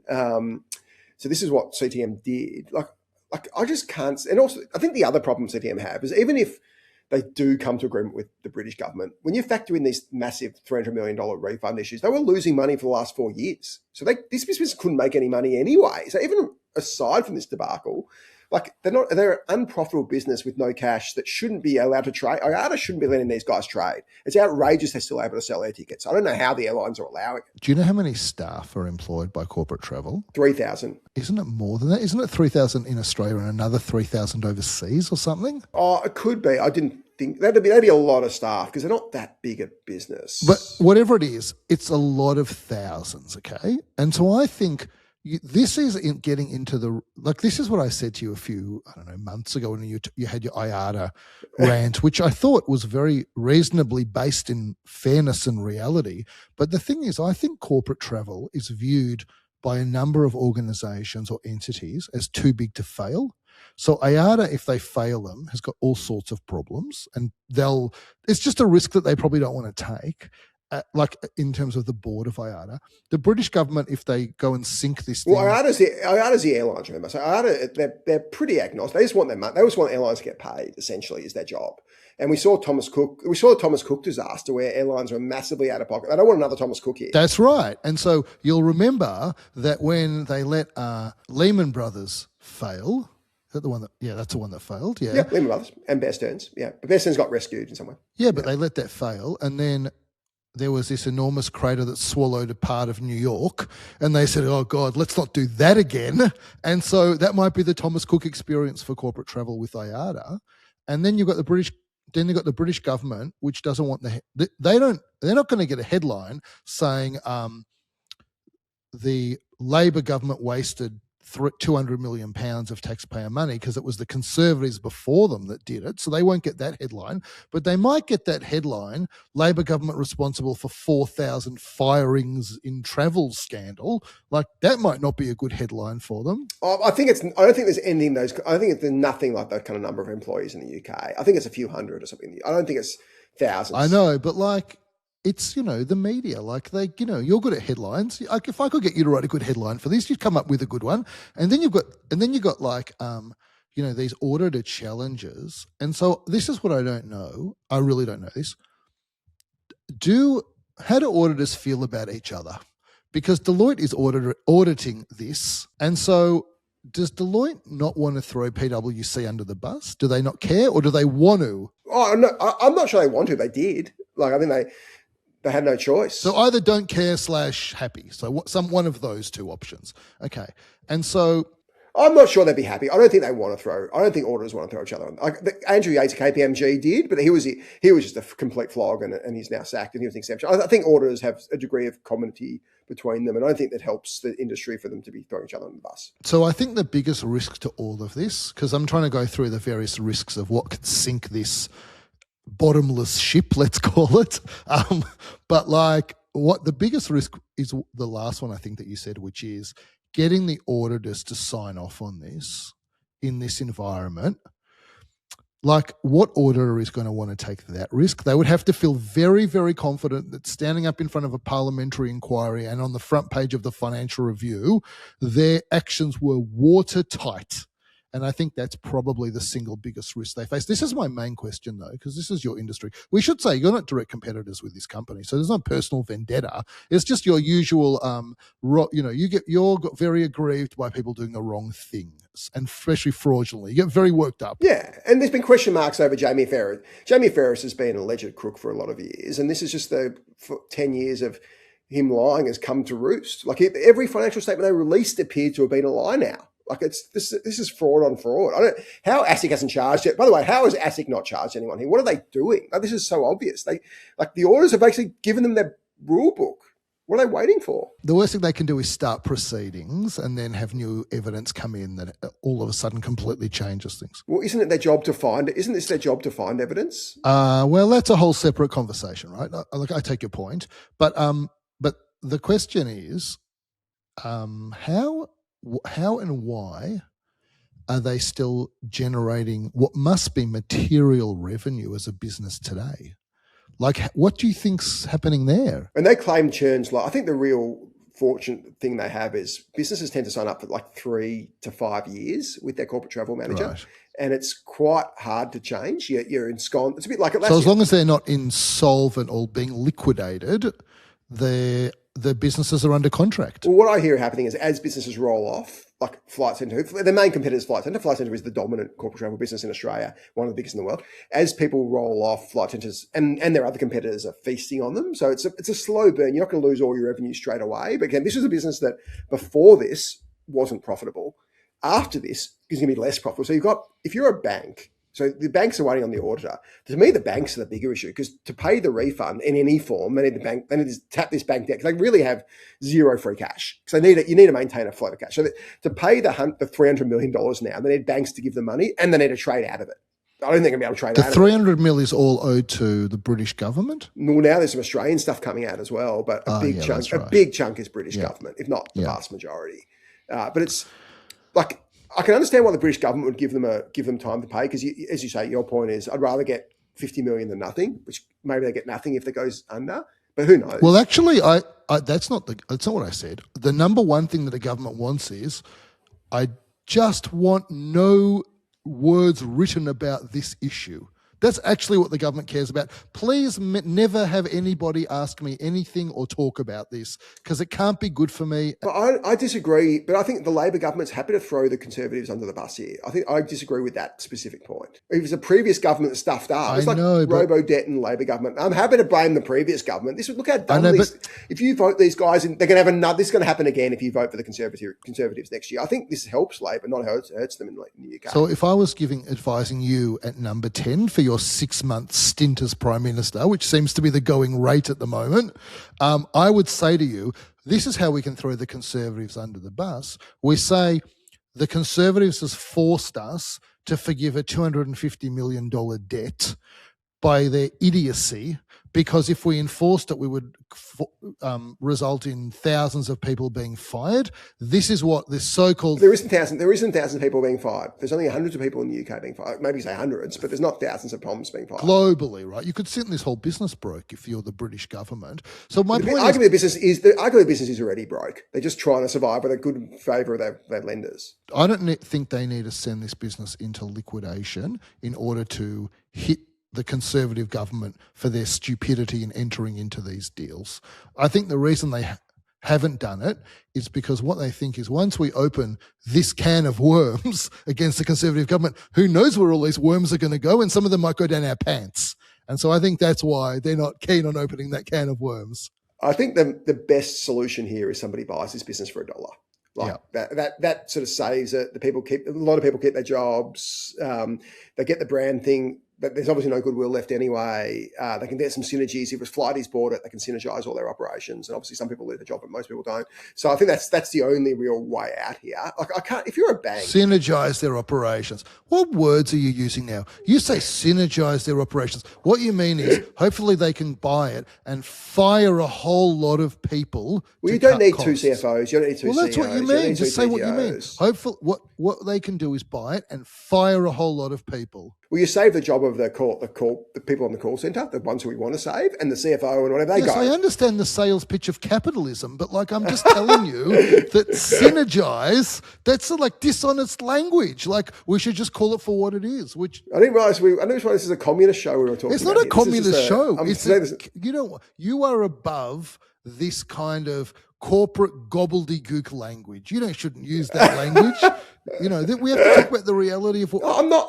I'm not anti the word synergy. I think you say this is what it means, but I think the word synergy has a place. I'm not an anti synergy user. The word synergy has a place. I can't remember the exact word that you use, but the twisting and turning of this word for use in corporate speak, because you don't want to say firing a chunk of people because of duplication. When people say we see significant cost synergies in this acquisition, what they're saying is a whole lot of people are going to get fired, but nobody wants to say that, so they use dishonest language. I'm obviously not calling you dishonest on it, but I tell you who might be calling you names. You're still getting the hate mail from the corporate travel people or not? I think even you said they got like 3,000 employees. I reckon half of them messaged me on LinkedIn to abuse me. And they've been very quiet, these guys, lately. I think as always, they've seen the light and probably hunting for jobs at Flight Centre would be my strong suspicion. That's bad news for Mike, all of that hate mail, because it means his hate mail is being drowned out by their hate mail. You might not even get to his hate mail. I'm disappointed not to get the hate mail lately. I think that just shows that even these guys realise this business is basically a corner. So just the question is, who won the bet is the question. No, this is what I want to say before who won the bet. The crazy thing is when you say I'm disappointed not to get the hate mail, you're not telling a joke. You're actually, this is your lifeblood. And without this hate mail, you can't be the person you want to be emotionally. So I really encourage, if you are an employee of corporate travel and you listen to this podcast, please send Adam hate mail. He really needs it to function. I'm hazarding a guess. We don't have too many listeners who work at corporate. If they'd be better, they should be listening to us and getting new jobs. So I suspect there aren't too many. They might learn something about their own company from you. Absolutely. Well, I think that they've swallowed the corporate Koala, a lot of these guys. And they're all guys who message me. They're all like senior BDMs, essentially, who message me saying, I don't know what I'm talking about. But ultimately, if you're a company and you're a big travel buyer, but you can see who will you renew your corporate travel association. You'd go with someone who you're not worried about losing your money, because ultimately you could be buying $100,000 of airfares. You've paid corporate travel management. They go under. You potentially lost $100,000. So I don't understand any business who's giving corporate travel management money. You have real questions over that management as well. I can think of a lot of different ways to criticize and abuse you. And if anyone wants hints, they can contact me. But I think that, but saying that you don't know what you're talking about that's a very weak criticism of you, because generally that is going to be the least likely thing, So better criticism would be you turn a 3 out of 10 into a 10 out of 10, which in this case you're not doing, but you don't know what you're talking about is a very unlikely criticism to be true in my view. On that happy note, I think we'll call it a day. It's been a long episode, a great episode, lots of stuff covered. Mike will see you on Saturday, of course. Adir will see you on Saturday. Thank you, listeners. Don't forget to subscribe to the Substack. You get some great articles. Adir, I'm sure, writing another great article after his Ripper last week. And Will wrote a great article last week, which is definitely worth a read as well on the Karl Stefanovic imbroglio. So jump on the Substack. It's free at the moment anyway, so you'll get some amazing content for free. Obviously, subscribe through Spotify, Apple Music, whatever you listen to podcasts on, so you don't miss an episode. And we'll see everybody on Saturday.